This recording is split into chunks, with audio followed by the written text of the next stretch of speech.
mbokk ñu ngi leen di gërëm ci ànd bi ak télévision Futur Média ñu ngi jëm ak yéen ca kanam ci jotaay bi président Guirassy merci d'être là ñu ngi lay nuyu gërëm la ci disponibilité bi ci ni nga ñu nangulee ñëw pour ñu waxtaan ci lu bëri defe naa ponk yi ñu waxtaanee sànq daañu ci ñëwaat ak Chérif Dia ak Mamadou Mohamed Ndiaye ñun ñii ñëpp itam kenn ku ci ne am na loo xam ne bëgg na koo xam ak sénégalais yi ñu bàyyi la nga nuyoo d'abord ak suñu mbokk yi nga xam ne ñoo lay xaar depuis que ñu tàmbali quartier général bi.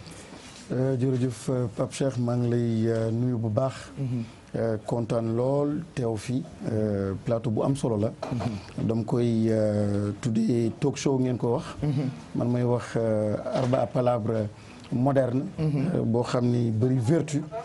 et vertu yoo xam ni jubóole Sénégalais yi delloo Sénégalais yi ci loo xam ni seen cosaan la seen réalité. donc kontaan lool teew fi. di nuyu nag téléspectateurs yi. di profiter ci bis bi. pour présenter leen seen suma meilleur vœu. Ramadan yàlla na yàlla barkeel seen Ramadan. yàlla na yàlla dolli sutura ci réew mi yàlla dolli dal ak jàmm. donc maa ngi nuyu ñëpp. et kontaan encore une fois d'être ici. merci Chérif.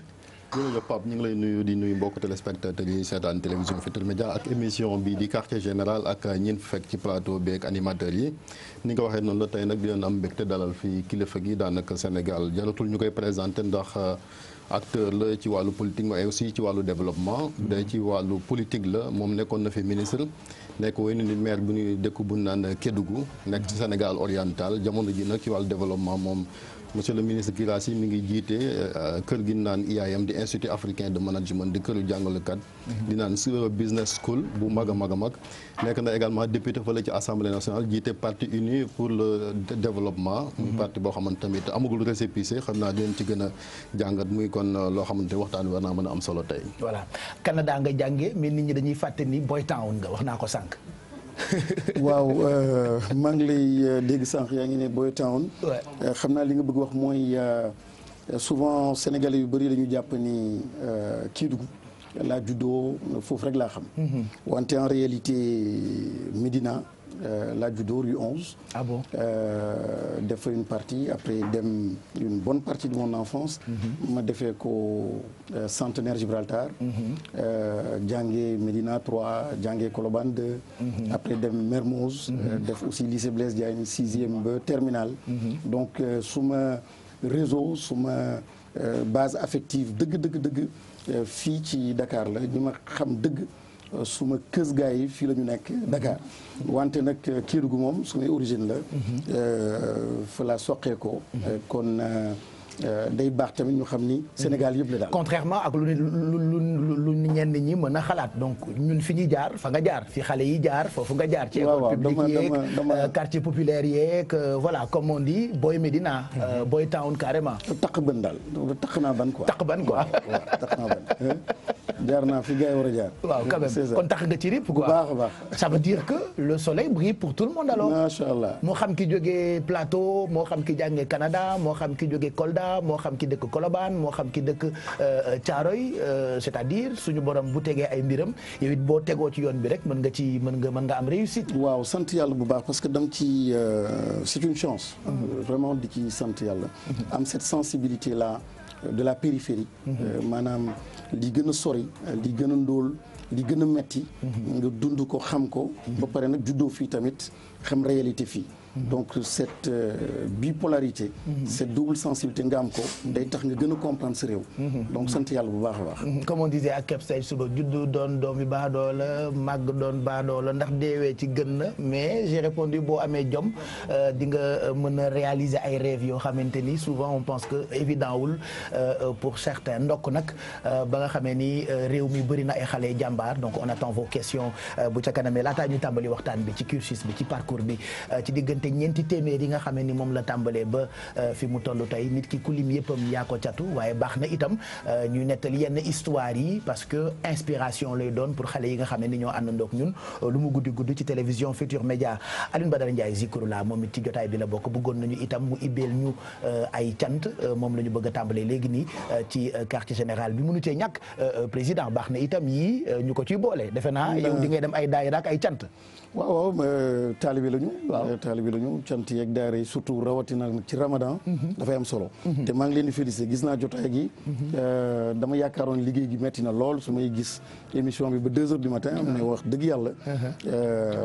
macha allah sant yàlla daal. waaw parce que waxtaan bu nekk jotaay moom doo yëg coono bi ak guddaay bi. voilà Alioune Badara ñu bàyyi la nga nuyoog suñu xarit yi am loo ñu nuyoo rek ñu doog a àggali nag cant yi. la ilaha illallah hamidul majid la ilaha illallah jalla jalla loo yow yàlla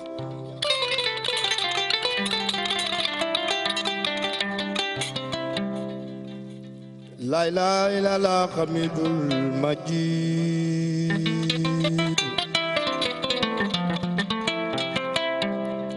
la ilaha illallah jalla jalaaluhu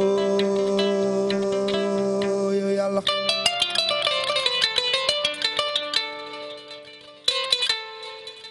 la ilaha illallah hamidul majid la ilaha illallah jalla jalaaluhu la ilaha illallah jalla sanaahu la ilaha illallah jalla baqaawu yow yàlla la ilaha illallah karimul jalilu la ilaha illallah albarisul warisu la ilaha illallah faradul samir dafi ni ñu màggal yàlla borom jaam ñe yow yàlla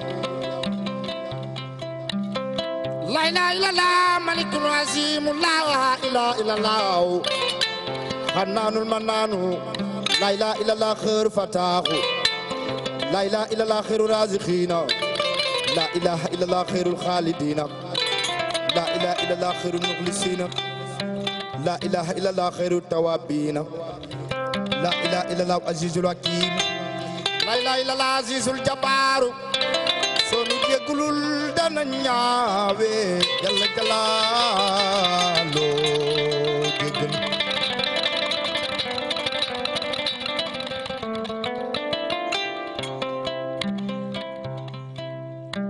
dayratul makaarimal axlaaqi moo di sunu daayira bila siqaaqi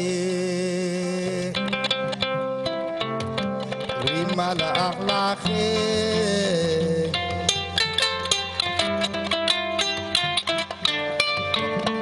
dayratul makaarimal axlaaqi moo di sunu daayira bila siqaaqi rimal axlaaqi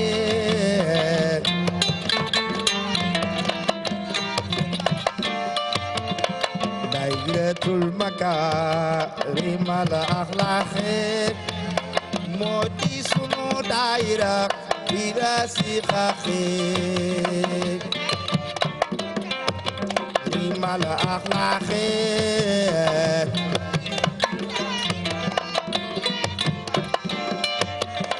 moo di sunu daayira bila siqaaqi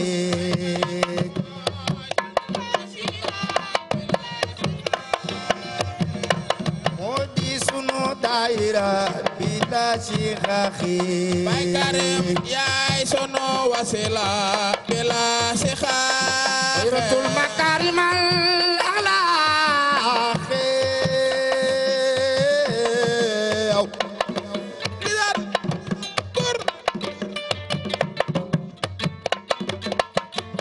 wablana makaarimal axlaaq mataat dul bilaay la Cheikh Abdul Karim Mbacke Fallilo réew maa ngi lay ñaanal amiin Cheikh Abdul Karim Mbacke Fallilo mi may bëgg a way wal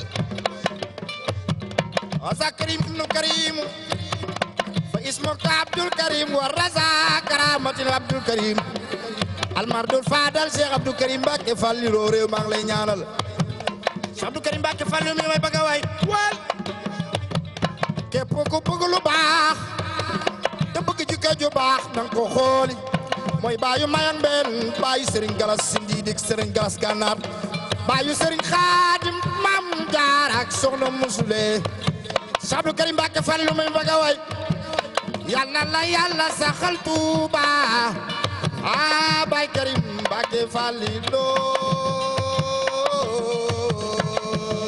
yow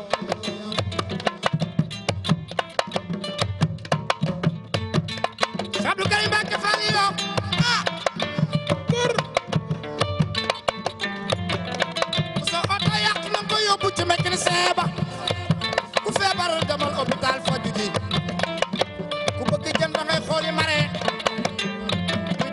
wooy architecte mbaa entrepreneur waaye xol bu yàqu yow yaa koy faj Abdou Karim Mbacké Fallilou moom nee na ku mën defaral doomu aadama yi ku mënal bàyyi leen ndax yàlla buur bi moo njabatal moom doomu aadama yi Abdou Karim Mbacké Fallilou nee na nit day jëf-jëf lu baax di wax lu baax asa Karim ibnul Karim fa ismugo Abdul Karim wa raza karamatin Abdou Karim Mbacké Fallilou réew maa ngi lay ñaanal baay soxna ma yembeen yàgg fii te wér amin digal góor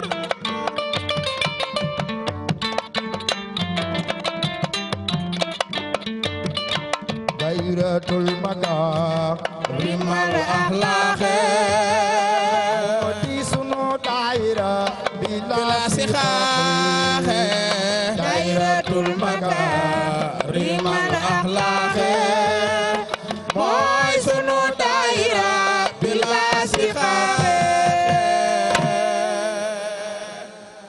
jërëjëf Alioune Badara kontaan nañu ñu ngi ñëwaat ak yow léegi nii di ndokkeel bu baax suñu sëriñ sëñ Abdou Karim Mbacké borom makarimal axlaa moom sëñ Fallou da ko yabaloon ndindi ne ko demal ma dindi gindil ma leen demal ma ndindi gindil ma leen voilà beaucoup de ay mbir yu bëri yu ñu nettali ci ku tedd kooku donc yàlla na yàlla yàggal ko fi bu ñu tàmbalee waxtaan bi nag ak président Guirassy dañuy njëkk ci judd bi ak sa waajur bu góor nekkoon ci jamonoy Senghor président conseil économique et social am na ku ne léegi nii juddu nga fekk sa baay doon dara ci réew mi waaye terewu laa wàcc rayante ba am li nga am vas-y ko mën a maa wax loolu dégg naa ko sànq mu ne ñam na ndóol waaw ñam na ban ay loolu monsieur le ministre dana naqaree gëm de ndax boo juddoo fekk sa wajur doon kenn xàllal la yoon tumuranke gi ñenn ñuy dund pour nga dund ko dana jafe de monsieur le ministre bonne question parce que ku nekk su la sunu borom sàkkee sa destin foo mënti juddoo ku la mënti jur lu mu mënti am sa destin ci suñu loxo borom la nekk am na koo xam ni baayam day am alal mu nekk laago am ay difficulté baayam am alal mais mu am situation boo xam ni yàlla rek ko teg man amoon naa ay benn espoir benn rêve boo xam ni amoon naa ko ni sama papa président conseil économique et social la su ma ñëwee am diplôme lépp ay yomb ci man amoon ay projet yu rafet yu neex wante yàlla boo xam ne dara tëwu ko jékki-jékki rek décidé nii daf koy jëlee àdduna mais ndekete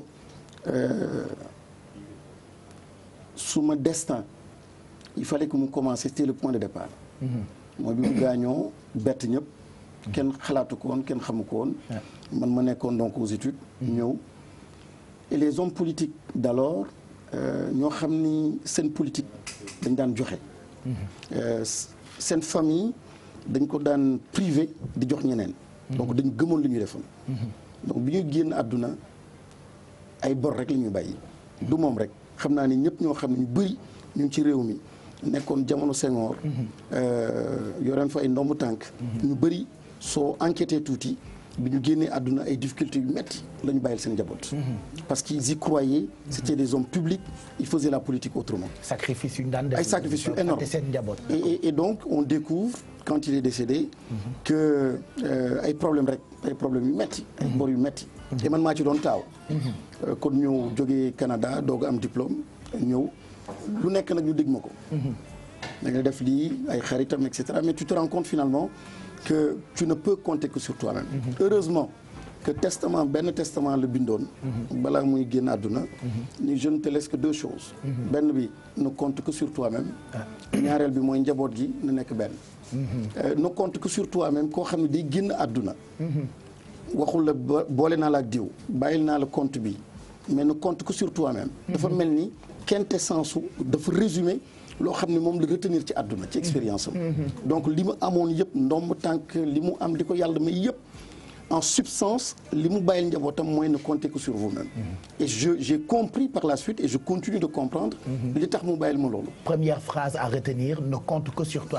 Bon à savoir et bon à retenir pour xale yëpp. et finalement donc ça a été une épreuve extrêmement difficile. donc foo xam ni tu étais avec des gendarmes. tu étais dans un palais. jékki-jékki c'est le dénuement total il y a plus rien. parce qu'il y a plus rien moi je suis l'aîné de la famille je ne travaille pas et tout d'un coup tout disparaît avec des situations extrêmement compliquées extrêmement difficiles et il fallait donc remonter la pente. ban période li ngay wax ni date yi da ci am solo. en 93 ba jëm voilà 93 ça a commencé. yàggul noonu en plus 93. 93 donc 93 donc il est décédé. Et on a commencé donc à vivre des difficultés. Alors c'est bien aussi cette question-là parce que le dire li ma ci jublu mooy sant suñu borom d'abord. Je pense que su la sa borom sutura dimbali la il est bon aussi nga fësal ko wax ko. Le dire ici c'est pas du tout gênant pour moi. Au contraire je veux plutôt inspirer peut-être plus jeunes. ñoo xam ne qui vivent peut-être la même difficulté.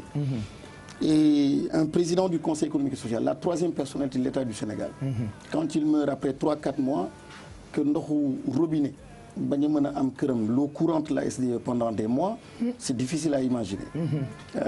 Quand tu es obligé d'attendre ba midi, doo am un 3000 francs ou un 5000 francs pour la famille donc du président du Conseil économique et social, pour assurer donc la dépense quotidienne, c'est pas du tout évident. Donc c'était 2 fois plus difficile. Non seulement tu étais confronté aux mêmes difficultés que le commun des Sénégalais, mais la difficulté la plus importante, elle était morale et psychologique. loo xam ni yaakaar ko woon tout d'un coup ça se présente devant toi, mais suñu borom encore une fois moom mooy tracer les choses et à partir de là mu déterminer encore d'autres destins. Et je dis souvent à mes étudiants, je dis souvent à mes frères et sœurs, si maintenant indi woon nañu benn question laaj la ko.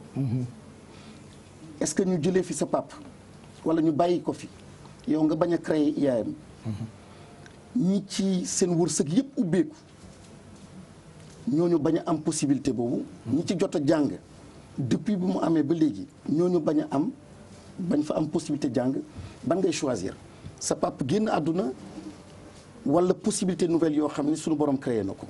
kon moo tax yenn saa yi natt su amee da ngay sant sa borom parce que xam nga mën na génne luy dund ci lu dee.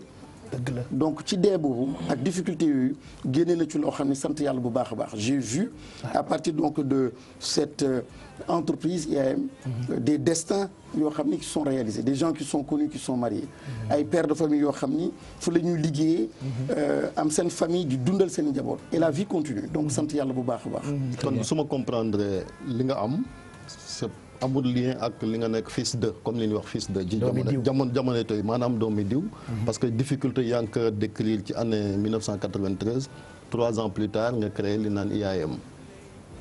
am na benn lien par contre et je dois être reconnaissant sant suñu borom sant suma waajur tamit mais benn lien la mooy tur bu rafet boo xam ne bàyyil nañu ko fi. macha allah waaw lien boobu. maanaam way wu rafet. waaw ba léegi moom nit ñuy topp. moo tax may ne nit du yax ak ay yàpp. nit du ndomb tànk nit tur la. et tur googu gaañu na ça fait longtemps. mais tey jii ba Kédougou ba Sénégal foo waxee Guirassy ñu ne Mamba Guirassy. dëgg la donc tur googu alhamdulilah et c'est le capital extraordinaire. chacun de nous képp koo xam ne doomam nga njabootam nga wala xaritam nga.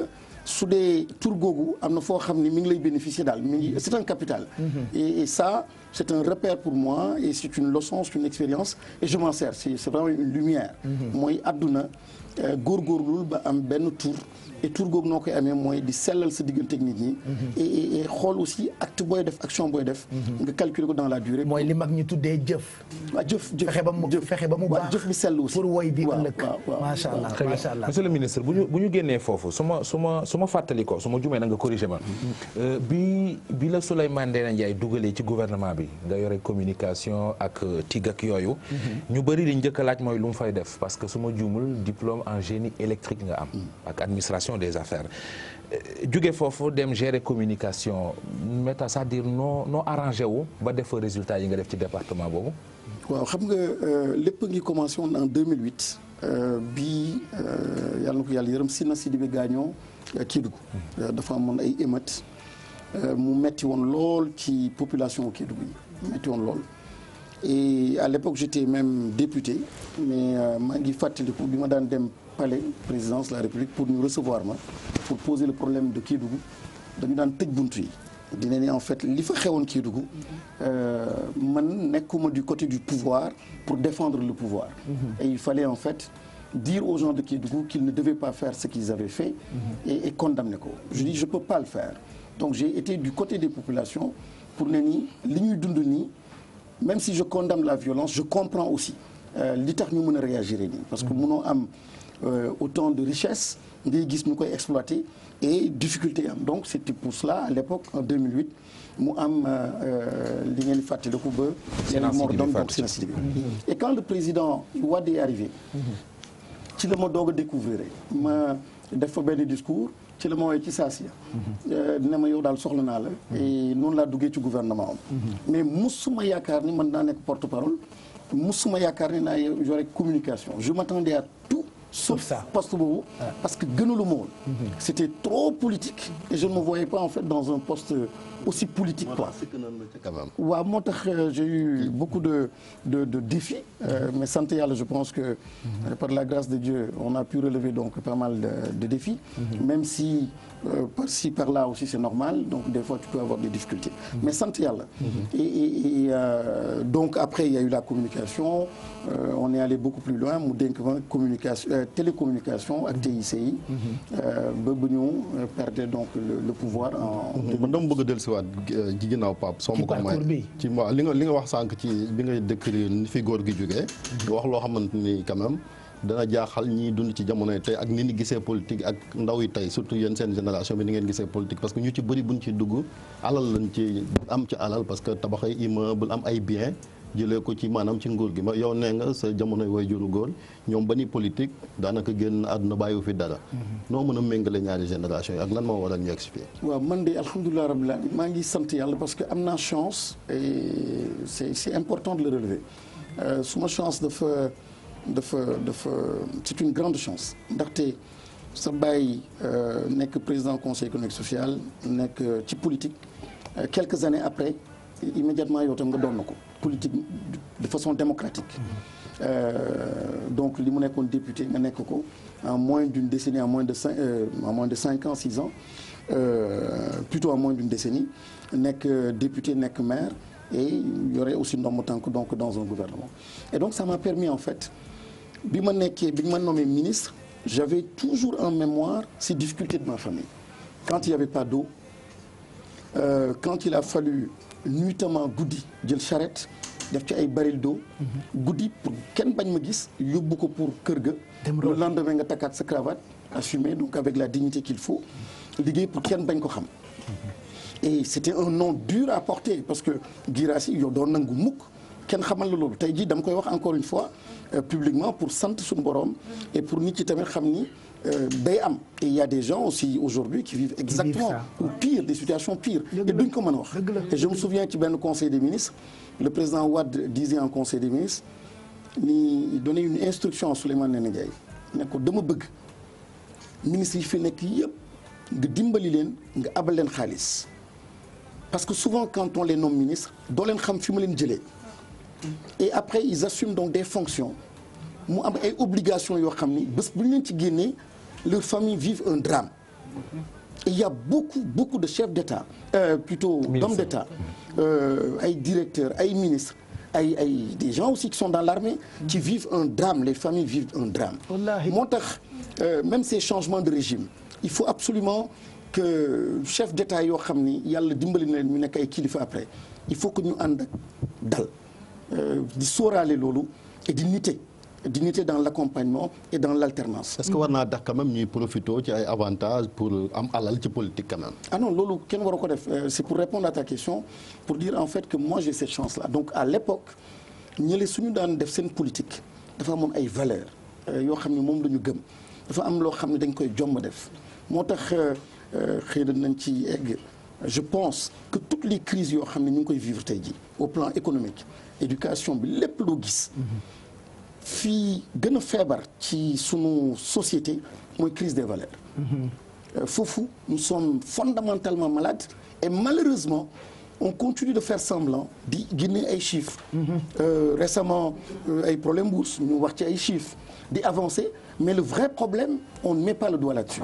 Je pense qu'il y a un complexe. Il y a un manque de courage politique boo xam ni africains yi surtout et de plus en plus au Sénégal am nañ ko et on ne revient pas sur nous-mêmes fonk li ñu doon et à partir de là nga mën a décliner say politique et moo tax mu am une grande différence entre les hommes politiques d'aujourd'hui ak bu démb suñu daan jóg ñu di wax au nom du Sénégal jom ak fayda ak vision ak ay valeurs ñoo leen daan pousser pour ñu jóg mais aujourd'hui malheureusement c'est bien autre chose et alhamdulillah su ma demee Kédougou du ma def benn village boo xam ni war nañu ma suma teenu papa bu mu def amul benn village bu muy dem duñ ma ne voilà sa réalisation xam nga sooy def politique ñu lay ne sa papa moo def lii da ngay comprendre monsieur le ministre nga baal ma réalisation yi ci ay teen la tënku wala am na leneen lu mu fa def ah non je te laisse découvrir bëri na lool donc je donnais un exemple teen am na solo foofu école am na solo foofu yoon am na solo foofu ak ay liggéey am na solo foofu donc soo mënee ma limal la lu bëri kooku moom jëfam la moom nekkatul de ce monde là jërëjëf beneen laaj sànq wax nga ko ne nga boo déggee monsieur le ministre yàlla ak Abdoulaye Wade tax am déet waaw moo la def ministre waaw absolument gëj nga koo dégg pas tellement demoon naa ko seeti bi mu ñëwee fii ñi muy dund jamono ji dégg nañ ko récemment mu génne benn communiqué di wax këram guñ bëgg a nangu Wade bi mu fi jógee situation bi mu dund ay doomam dund ko surtout Karim Wade diggam ak justice ban jàngat nga ci am. mës naa ko wax dans une émission en disant que le président Macky Sall je le tiens pour. monsieur le ministre man nag sama maam da laa bëgg mais déggul français donc boo dee wax tubaab yu bari day réer. waaw sa maam du comprendre quoi. naa góorgóorlu sa maam na ma jéggi rek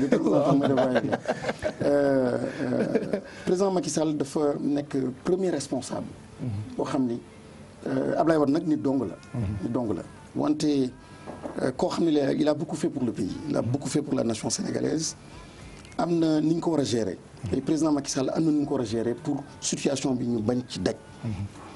war na am intelligence boobu war na am sagesse boobu war na am tact boobu moom lañ koy laaj duñ ko laaj exigence bi elle est plus forte du côté de Macky Sall que du côté de Ablaye Wade kon tey jii moi je suis gêné et peiné pour quelqu'un qui a donné sa vie à ce pays je suis peiné pour que ces derniers jours mu mel nii ça me fait très très mal c'est pas parce que j'ai été dans son gouvernement mais képp koo xam ne sénégalais nga am liggéey ju rafet yoo xam ne def nga ko bilan la nag doomu aadama bilan la mooy am na lu baax am na lu bon wante globalement on peut dire Ablaye Wade il a aimé ce pays-là c'est un vrai patriote et il a beaucoup fait pour ce pays donc pour les derniers jours yàlla na ko yàlla may gudd fan ak wér-gu-yaram surtout que tey anniversaire am la mais ça me fait très très mal que polémique bi daam moi je demande encore une fois au président Macky Sall qu'il prenne sa responsabilité ou ses responsabilités lii mu réglé ko lii dafa ñaaw pour Sénégal dafa ñaaw pour la postérité il faut qu'il le règle avant qu'il ne soit trop tard. D'accord après aussi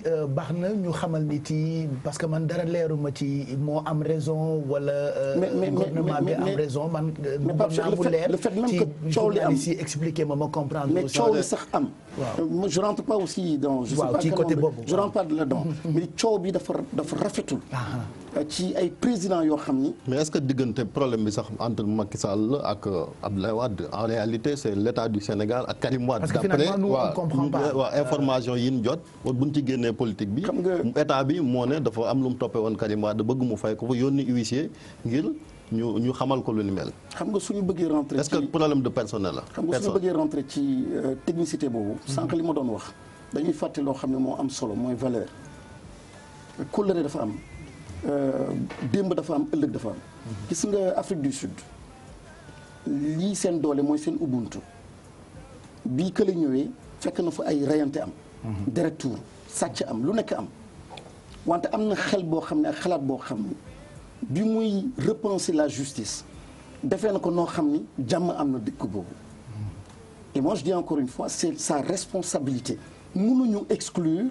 suñuy valeur ak suñuy parce que y a une histoire à conter aux enfants aux futures générations lii rafetul je dis encore une fois il y a la partie technique du droit mais il y a une autre partie boo xam ne chef de l'État actuellement le président Macky Sall am na les moyens de régler ce problème là digganteem ak Khalifa Sall moom la pas Khalifa Sall Ablaye Wade plutôt que ñuy vivre situation bu mel nii donc ça c'est un point de vue je dis encore une fois politique baax na droit baax na économie baax na finance baax na wante valeur tamit baax na mais bëgg nag doxal yële fàtte bële je dis moom moo rey sunu réew mi moom moo ko nar a yàq et dama bëgg képp koo xam ne am nga responsabilité dans le domaine privé comme public lépp looy def nga sóoraale loolu jom fayda kóllëre démb sutura loolu soo ko ci dugalul yaa ngi yàq.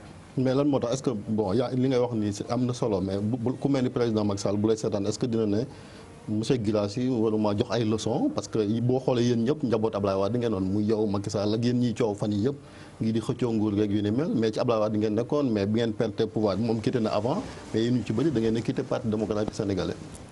Ça c'est pas un problème le fait de quitter c'est pas un problème c'est la vie. c'est la vie politique man si on n'est plus au pouvoir mu am ay réalités yoo xam ne ñu ngi. mais ay valeur la ñuy wax comme da ngay wax waxu valeur quand même ngeen nekkoon ca ba ngeen nekkee ci nguur gi bu méttee aussi. ah non c'est pas ça valeur ça ne veut pas dire que dee du am valeur taxul dee bañ am valeur taxul jëkkër ak jabar du ñu tàggoo c'est pas ça. mais soo leen tàggoo tamit mu nekk ci kaw ay principes yu leer. kon daal su ma comprendre ci gàttal mooy Abdoulaye Wade li ñu bëri wax mooy li muy dund nii mérito wu ko. loolu nga jàpp. non li ma bëgg waxee simplement mënoon na gën a rafet. voilà ok léegi ñu ñëw ci wàllu politique. su mu bu yàggul dégg nañu. avant ñu delluwaat ginnaaw parce que man tam j'ai envie de. allez-y kon. non actualité bi moo leen. parce que xam naa ne bu duggee ci politique nañ ca yàgg. kon ñu bàyyi la la question que je me suis toujours posée. te waxtaan nañ ci sànq ak Kebs ak 2000 francs la tàmbalee ba am lii mu am. waaw loolu faaw nga leeral comme le ministre 2000 francs ñeenti téeméer. voilà dafa extraordinaire pour beaucoup de jeunes baax na itam mu expliquer ñu ko ñu comprendre. parce que tey Pape Cheikh bu amoon 2000 crédit li ciy jënd. oui yow nga yor 2000 déparé ko. bi ma ñibbisee jógee Canada dama doon ut liggéey. di ut liggéey yaakaar ni kat su ma bàyyi relation yoo xam ne amoon na ko. xëy na relation yi dinañ ma jëriñ.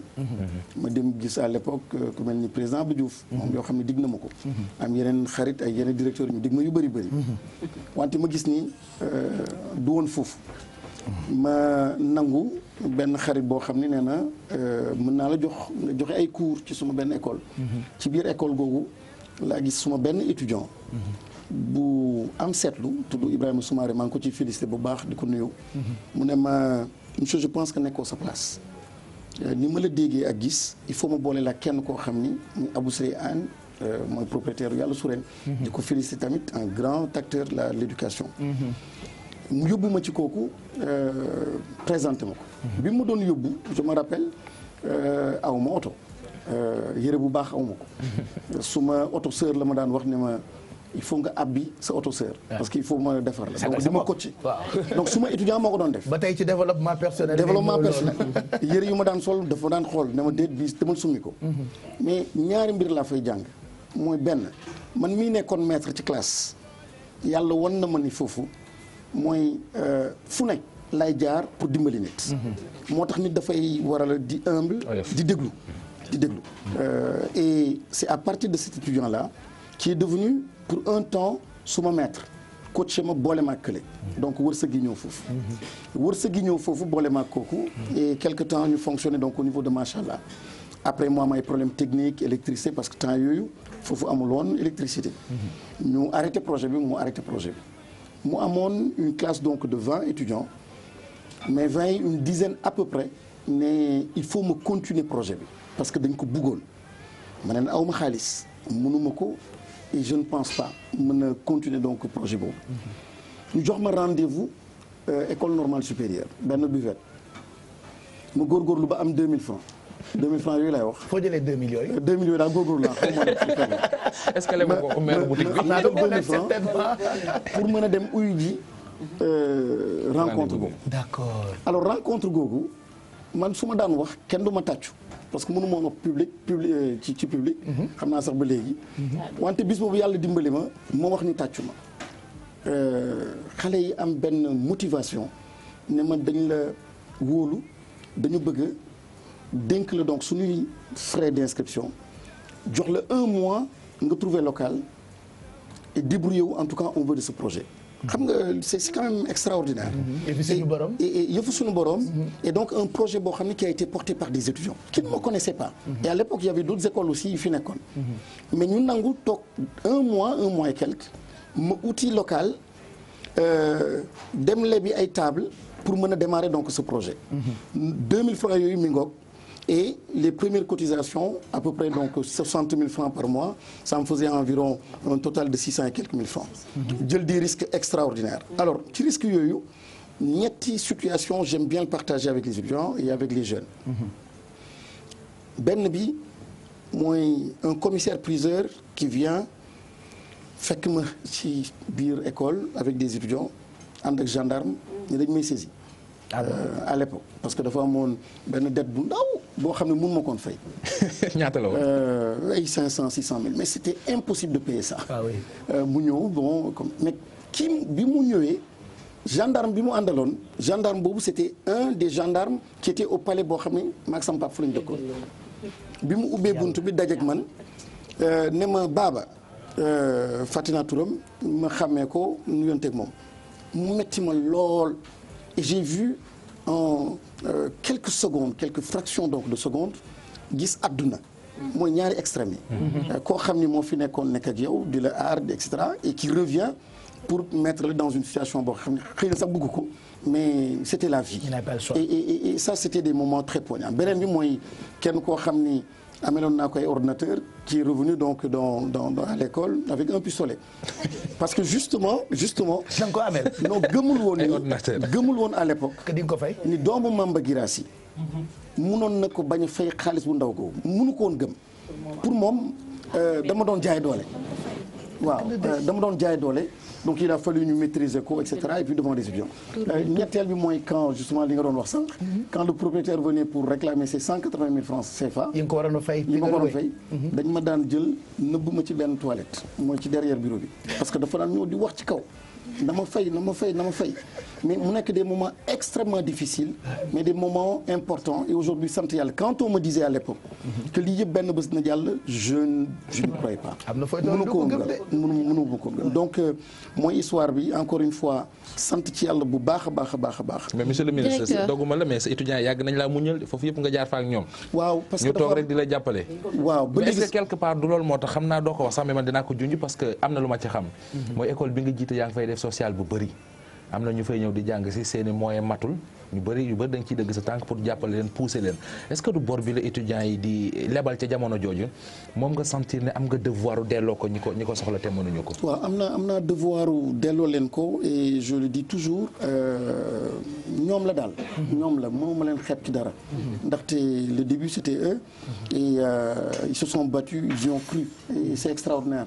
donc tey jii le social boo xam ne dañ koy def c'est une obligation je crois beaucoup à ça. il faut ñu def ko ngir démb il faut ñu def ko aussi par rapport ak li ma xam ak li ma vivre. et je sais que c'est important. su la yàlla abalee nga bokk ak nit ñi. directeur nga baal ma rek si brèche boobu noonu nga ubbi si lay dugg parce que comme ni ko Mouhamed Ndiaye waxee xam na ci dara mais man it j'ai été à l'IAM nekkoon aussi sa élève donc je pense que vous vous en souvenez gis nañ aussi c'est vrai social bi mais man j'avais juste une question da nga ne sànq bi IAM di juddu fekkoon na fi yeneen école pour avoir été dans 2 écoles de formation on a aussi vu qu'il y avait une certaine concurrence entre IAM ISM te ñi nekkoon ISM jóge fa nekk IAM xam nañ li may wax ñu bëgg a xam parce que on s'est longtemps posé la question c'est quoi lan mooy base u concurrence boobu lan mooy base bu est-ce que c'est un problème entre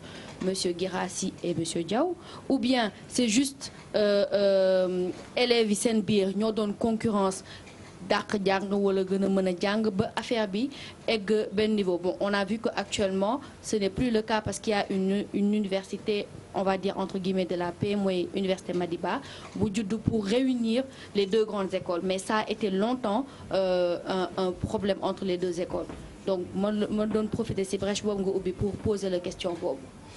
Une très très bonne question parce que c'est vrai que université projet université boobu Madiba xaw nañ ko bàyyi tuuti parce que y a eu d'autres développements mais Diaw damay ne suma xarit la yàlla daf ko wàccee pour man moom it on s'appelle tout le temps c'est un grand ami daf ma daan woon benn boitu garabam bi mu daan naan ñoon maa ko tere nelaw man tam ma woon ko suma bos ne yow yaa ma tere nelaw et xam nga su la yàlla di dimbali encore une fois daf lay indil ay épreuves man dama nekkoon pour moom épreuve moom mu nekk pour man épreuve et alhamdulilah rabbil alamin ba yàlla def ñu xaritoo am cofeel bu am solo bu rëy bu dox suñu diggante maintenant nag ci tension yooyu souvent day manifesté wu ci biir école yi mu nekk concurrence mais une fois wax naa ko Diaw dem naa màkk Kaaba ñaan parce que dafa ma metti woon nekk ci benn genre logique concurrence boo xam ni su dee jullit nga warul la habité torop warul la sonal ñaan yàlla mu nekk suma xarit moom laa ko wax mu ne ko xam naa suma ñaanu màkk googu la yàlla nangu mooy yàlla def ñu déggoo comprendre et aujourd'hui servir donc le système éducatif donc sénégalais mais c'est une concurrence saine et je pense qu'ensemble nous avons pu relever le niveau am na défi yoo xam ni relever nañ ko et aujourd'hui am na école ak acteurs sénégalais yu bëri en Afrique que nous avons inspiré donc sant yàlla et aujourd'hui chacun de nous moom mi ngi ci yoonam man tam maa ngi suma yoon et on s'appelle tout le temps loo xam ni sax du mbirum école mais di waxtaanu àdduna donc c'est le lieu ma koy féliciter moom li mu laajte noonu on va laisser ça ci interscolaire yi c'est tournoi interscolaire laa koy tuddee mais ci sa parcours ba tey bu ñu dellu siwaatee ngeen baal ma de bu ñu dellu siwaatee ci parcours bi te loolu defe naa ñu bëri seetlu nañu ko sa ay kaddu capital spirituel bi daf ci génn tout le temps yàlla gëm yàlla suñu borom sant yàlla macha allah ci lan ngay def allusion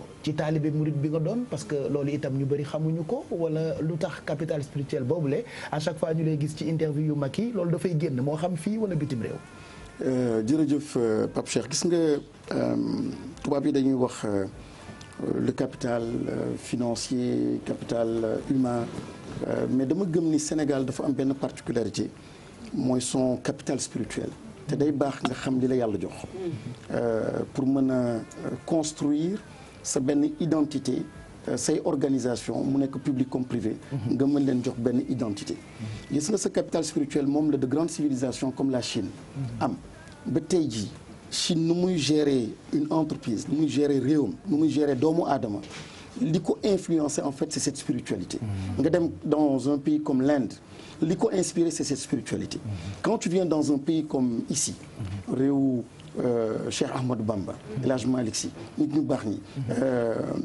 Baye Niass ngeen baal ma lim gi mën naa leen lim ñoom ñëpp am na benn spiritualité boo xam ni suñ ko assumé woon et que je ne confonds pas à la religion je vais être clair je confonds pas ça à la religion ku nekk ak li nga gëm mais je parle bien de capital spirituel mooy loo xam ne l'esprit qui domine la matière day tax doomu aadama nga ormal ko yëkkati ko. gis nga taalibe rek ko wóor bi ñuy wax ñun Mamadou Malick. waaw taalibe gis nga dafa am solo. gis nga ci culture mouride par exemple quand on dit ormal doomu aadama maanu donc il y a un lexique. am na ay mots yoo xam ni sooy wax ak doomu aadama wala nga koy wax même suy noppaliku da ngay ne mi ngi dallu. da nga bëgg ormal doomu aadama donc ormal boobu nga jël aujourd'hui la société donc des capitalistes suñu bëggee seen entreprise performante dañuy jël nit ki ne ko jàngal ko marketing. ne ko soo amee client da nga koy toppatoo. mais yow li ngay viser benn objectif la mooy simplement am bi koom-koom bi tandis que koo xam ni capital spirituel bi la jiital li muy fësal suy ormal doomu aadama mooy doomu aadama li muy représenté et bu boobaa du benn di nga ko jox ndox di nga ko toppatoo di nga ko yëg et yaa ngi def marketing moo tax capital spirituel le comprendre et nga décliner ko ci say concept sa management ci lépp li ngay def day tax en fait ces problèmes que nous avons la place du citoyen sénégalais partout dans toutes les régions du Sénégal di nga ko gisee neneen parce que c'est au-delà en fait de la matière c'est au-delà des aspects politiques ou bien d'un discours politicien ou simplement ay aspects techniques ça va plus loin que ça et tu as l'énergie qu'il faut. Un pays comme le Sénégal, s'il ne profite pas, s'il ne met pas en avant ce capital spirituel, il passe à côté de son identité. Quelqu'un m'a dit au Mali, quand il a vu notre PSE, non, mais j'ai un problème avec votre PSE. Parce que je ne vois nulle part le PSE muy appuyé par exemple sur la force des Baye Fall. Comment on peut occulter cette force-là boo xam ne jeunesse bi am na li ñu gëm am na loo xam ne soo leen joxee benn ndigal ñu dem taxaw liggéey ko léegi-léegi ne leen toj leen montagne bi ñu def ko yow nga xam ne lii yàlla jox na la ko nga bëgg ko bàyyi na le bëgg wax yenn théorie yoo xam ne pour ni da nga mobiliser jeune bi moo tax quand les politiques parlent mais duñu leen déglu parce que fi nga war a wax ak askan bi wax ak ñoom ci axe boobu moo tax ma testé la léegi nii nuyu la ba noppi tegal la kuréel yi ñuy xeeb yenn saa yi ñuy ne ci mbedd yi cant dooni Baay Faal nga jàng ba ami diplôme dem France ñëwaat ñu invité la ci ay colloque nga foog ni sa xam-xam ak gën xam-xam bi nga fi fekk tontu nga limite mais li ma bëgg itam nga wax ñu mooy ban lien moo nekk ci diggante esprit d'entreprise ak spirituel pour tontu un peu pseudo intellectuel yi foog ni la ñu jàng gën li ñu leen yare ñun fii parce que li nga wax dafa am solo Baay Faal li nga wax su ma leen di gis dañuy incarner pour man liberté dañuy incarner pour man audace dañuy incarner pour man loyauté incarner surtout le travail et lien boobu dafa am benn lien bu fort avec en fait gëm surtout koo xam ni ne nga gëm nga yàlla daal yàlla kenn la damay ne kuy ne laa ilaaha illallah en réalité di ko wird du yàlla ngay bégal en réalité li sa borom di wax mooy libère-toi da ko wax libère-toi parce que jox naa la loo xam ni tu es capable en fait de faire des choses extraordinaires sànq l'exemple de l'handicapé que vous avez donné Abdoulaye Seye kenn waxatul sax handicapé am na beneen mot bu ñuy utiliser mais exemple bi nga joxe noonu dafa nekk un exemple éloquent pour dire en fait que doomu aadama su libéré boppam et la chose la plus précieuse bi ko yàlla jox dañuy souvent dañuy wax ne xam-xam mais avant xam-xam bi dama yaakaar ne liberté la liberté et cette liberté là nga assumer ko mën nga dem fu sori ba yàlla ne tamit j'ai fait de l'être humain mon lieutenant maanaam yaay suma xalifa sur terre donc compréhension boobu soo ko amee waroo yox-yoxi war nga dëgër fit war nga mën a def lu ne gëm sa bopp et avancer et puis tu peux dans l'entreprise et partout faire des choses aujourd'hui la jeunesse africaine rawatina bu Sénégal war nañu mën a au plan scientifique n'importe quelle entreprise n'importe quel secteur xam ni yàlla may na doomu aadama xam-xam ak xel war na mën a def lu nekk et chaque jour on voit des humains on voit des Sénégalais on voit des Africains on voit d'autres dans d'autres pays le faire mais simplement la différence mooy libérer sa bopp. te loolu dafa laaj monsieur le ministre éducation ak formation bu dëgër. absolument moo tax encore une fois on revient au point de départ. mooy cette crise des valeurs. tant que indiwoo ci biir éducation système éducatif loo xam ne dimension éducation dimension tarbiya nga indi ko. ni ki xoolaat jikkoom xoolaat ses rapports au monde ses rapports aux choses du mën a nekk dans l'axe qu'il faut. Et l'éducation nous sommes en train de passer à côté. jàngal la ni Cheikh Ibra entrepreneur la woon. jàngal la ni Serigne Mansour Sy entrepreneur la woon. jàngal la ni Al Maktoum entrepreneur la woon. yooyu defe naa dafa am solo pour xale yi jëlee ci la notion même du travail chez Serigne Touba par exemple. waaw dafa am solo trop et moi je pense que si on comprend ça comprendre sa diine comprendre say valeurs fi nga bokk di nga am les éléments yoo xam ne moom nga soxla pour aller de l'avant. Souvent jeunes yi dañu yaakaar ni ils ont besoin de financement pour avancer. Mais ay études wane nañ ni les projets qui réussissent ne dépendent pas en fait du montant que tu as reçu au début. kii am na 100 000 francs wala kii am na 10 millions au début donc kii am 10 millions moom moo réussir. Donc il y a aucun lien. La preuve joxe naa man suma 2000 francs yi ma wax sànq am na ñeneen ñoo xam ni c'est encore plus compliqué. Fii xam ngeen il y a tellement d'exemples. Ils n'ont jamais reçu de financement. Mais kër ki ñu nekk nii Youssou Ndour sax xëy na soo leen ko laajee noo démarré je suis certain qu'il n'a reçu aucun financement peut-être après. Mais au début dafa am ngëm-ngëm boo xam ni. soo ko amul doo avancer. Tey jii nag moom am na débat yoo xam ne xëy na moo tax kenn du sañ a xuus trop ci affaire diine. mais il faut quand même en parler. Gis nga dafa am benn réalité. Tant que nit ki laa yukallifu llaahu nafsan illaa wus'ahaa Dieu ne charge jamais une âme au-delà de ce qu'elle peut porter. Nit ku gëm ni yàlla nga xam yàlla nattu mais nattu nag dañu war a comprendre ban nattu la. Parce que am na ñaari nattu boo xam ne tëj nañ la kaso. amoo xaalis ak nattu ambition. mooy lii laa bëgg lii mooy suma passion. boobu gën a métti moo ñu dal ñu xale yi nekk Sénégal yëpp. parce que boobu soo ko amee da ngay jël risque. da ngay jël risque dugg kaso. pour simplement réaliser ambition boobu. da ngay jël risque di traverser l'océan pour justement réaliser sa ambition boobu. gis nga nag nattu googu. su ñëwee ci nit. da ngay am doole joo xam ne macha allah.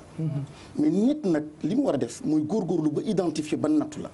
lan mooy trésor bi lan la yàlla def ci moom. mais bu boobaa waroo tricher. maanaam su dee musique nga bëgg comme Youssou Ndour nu bëggee musique nga assumer ko. su dee football la nga assumer ko. su dee musique leneen la nga assumer ko am na ñoo xam ne nee nañ jàllu picc. à partir donc des oiseaux ils ont eu un nom. Ils ont été riches. Ils ont été respectés. am ñoo xam ne ci bay la ainsi de suite. Donc à la jeunesse sénégalaise. mooy c'est d'être soi-même. nga nangu li nga doon. nga accepter lire sa beauté boo xam ne yàlla jox na la ko. xale boo xam ne mënul lire beauté soleil coucher du soleil du mën a nekk ci tourisme du mën a nekk un entrepreneur. waaye xale yi itam bu ñu gisul modèle yooyu. ñu mel ni yow self made men yooyu. foofu laa bëggoon ñëwee ci modèle ci modèle yooyu nga baal ma dog bu la yàlla dog dafay ñëw ci rappel. tout le temps dafay wax nit foo mën a toll noo mën a mel rawatina sax ñi nga xamante ne moom mooy jeunesse africaine bi nga xam ne il s'adresse directement souvent à ñoom dafa am beneen forme beneen xeetu nit. boo xam ne mu ngi engagé wu moo xam sur le plan politique wala muy engagé wu rek ci dans la vie dafa am beneen forme boo xam ne dañ koy gis ci moom mooy élégance ba keroog bi nga xamante ne gis nañu sax assemblée keroog mbirum parrainage bi mi ngi wax lu ko métti Pape Cheikh mi ngi wax ne naqari na ko mais daf koy def ak modération pas li nga xamante ne moom moo di benn verbe bu acerbe bi nga xam ne moom la ñuy gis paral même buy xuloo voilà duy xuloo bi voilà loolu dafa nekk loo xamante ne benn constat la bu ñu remarqué est-ce que tey jii day wane ne foo tuddee homme politique am nañu grief boo xamante ne population yi peut-être du luñ ko centraliser population yëpp am nañu daan buñ leen gardeel parce que leur manière de faire boo waxee ñu ne bu ñu ut nguur gi dañuy tarbi yu wàcc ci suuf bu ñu demee ba jot ko daal di indi benn certaine du ma wax sax arrogant mais dañuy changer ni nga xam ne moom la ñuy doxalee ñu gis ci yow façon boo xamante ne moom ngay communiquer ni ko Pape Cheikh waxee même bu fekkente ne yaa ngi wax loo xam ne moom la parce que nee nga vous avez mal le peuple a mal ñi ngi ci biti mais façon bi nga koy waxee est-ce que ça veut dire que aujourd'hui mun nañu compter ci beneen façon beneen forme mu nit yoo xamante ne nii c'est une jeunesse buy ñëw ci dugg ci politique mais de façon élégante. Absolument élégance boobu moom lay wax encore une fois ce capital là mooy li ñu doon crise bi ci niveau valeur yi la te il faut ñu delluwaat foofu et li ci am solo mën nga wax sa dëgg mën nga am sa fayda sa jom mais aussi na ànd ak teggin. Sénégal réew boo xam ne la teggin daf ci am solo et man de ci lañ ma yaree fas yéene wu ma nag parce que lu nekk naa ko dégg ñu ne ma de temps en temps tu es sur le terrain politique il faut nga def lii et cetera mais. je risque jur résultat quoi façon bi ngay. bugguma ko ci wàllu politique. résultat boobu bugguma ko je préfère perdre. plutôt que d'être comme cela su dee da ngay sos su dee da ngay saaga su dee da ngay wax dul noonu pour simplement am je pense que jaru ko et li ma gis ci loo xam ni c'est durable loo xam ni tur la loo xam ni da lay topp souvent il faut mu ànd ak yiw ànd ak donc comportement boo xam ni moom moo lay dimbali keroog li ma doon wax assemblée et c'est un mot important mooy concept sagesse ak xikma xam-xam baax na